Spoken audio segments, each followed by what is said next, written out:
Alrighty, so here at 65 feet, we're actually at the end of the basement slab here. This is our floor access that is going to sweep us underneath the foundation wall here. So we're going to go ahead and take a look at our transition point here in a couple of feet.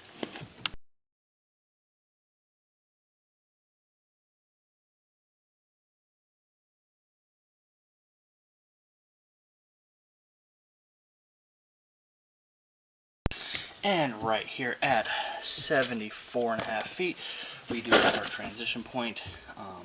This looks aligned well, no offsets, and we wouldn't see any root intrusions yet, but I am going to go ahead and flush and check for leakage.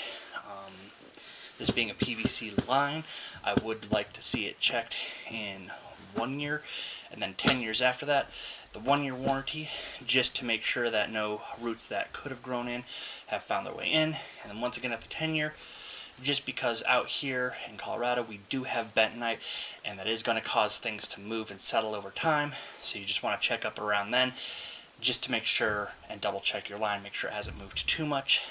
Once we get outside of the foundation, that's where we see a lot more movement, just because you don't have the extra support of all the piers and the foundation, all the fill material and everything like that to help keep your line in proper pitch. So I want to make sure that you get it checked around then, just to ensure that it hasn't moved too much.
Alrighty, we're not seeing any leakage, so we're going to go ahead and push forward and check the rest of the line.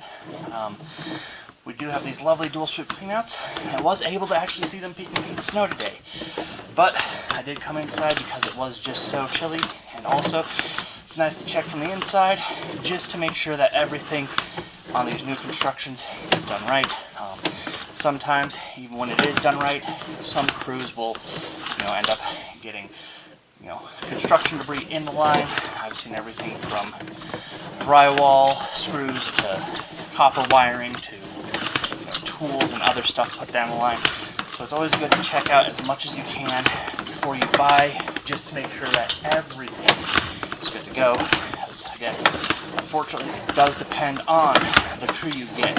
So sometimes they pay attention to those little details, and sometimes you end up with a Modelo can in the sewer line.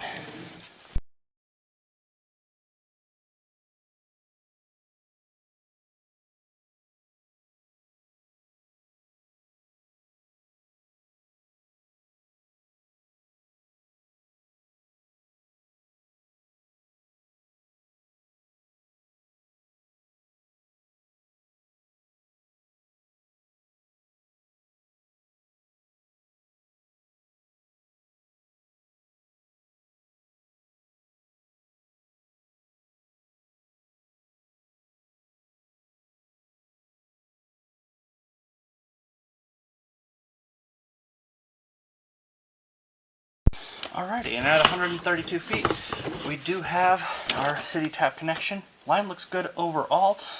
I'm not concerned of it as of today, but again, I'd recommend re-inspecting it, the 1 year warranty, just to make sure, and in 10 years, just to double check the shifting and the settling. Again, we do have that bentonite out here, and that is going to cause everything we have out here to move Doesn't matter who built it. When it was built, it is going to move. Everything from, little bungalows in downtown Denver all the way out here, we will see shifting and movement.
So we're waiting for the flow here.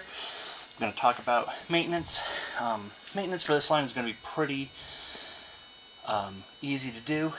I recommend cleaning these every 5 to 10 years, depending on lifestyle. A lot of that has to do with how many people live here, what's your diet like. The more people, the more greasy foods, the more oils you cook with, you're going to need more frequent cleanings. However, less people, leaner diets tends to lead to less frequent cleanings. PVC, when constructed appropriately, should not and will not let roots in through the joints. If you have roots in a joint at a PVC connection, that connection has failed. But what we get instead of that in PVC is grease buildup and scum buildup. And that's all going to come from our oils, greases, everything that comes off of our plates, off of our skins, will slowly build up in the line over time. What I recommend is to have the line hydrojetted. That would be our best option for cleaning once every 5 to 10 years. Second best would be a chain auger. That's also going to help break down grease and get it out of the line. Not nearly as thoroughly as a hydrojet would, but it still works. I would recommend against a 3-inch blade for general cleaning, because that blade can be really rough on the PVC and can leave grooves that lead to bacteria growth and odors. Now, if you have something like a physical obstruction, like someone flushes something they shouldn't, a 3-inch blade might be necessary to punch that out of the line. For general maintenance though, I would recommend a hydrojet or a chain auger, again heavily leaning towards the hydrojet. Outside of that, I would recommend no non-flushables. That includes your flossers, Q-tips, feminine hygiene products, but that also extends to those flushable wipes. Those wipes say flushable, and yes, legally they can be flushed. But anything that makes it through that S-bend on your toilet can legally be sold as a flushable product. So I recommend that people do not use them because it takes them much longer than toilet paper to break down. And even if it does make it out of your personal line, those non-flushables or flushable wipes have been causing havoc on the city side. If you want to know more, I'd definitely research what a fatberg is. That will give you everything you need to know about what's going on with those non-flushables.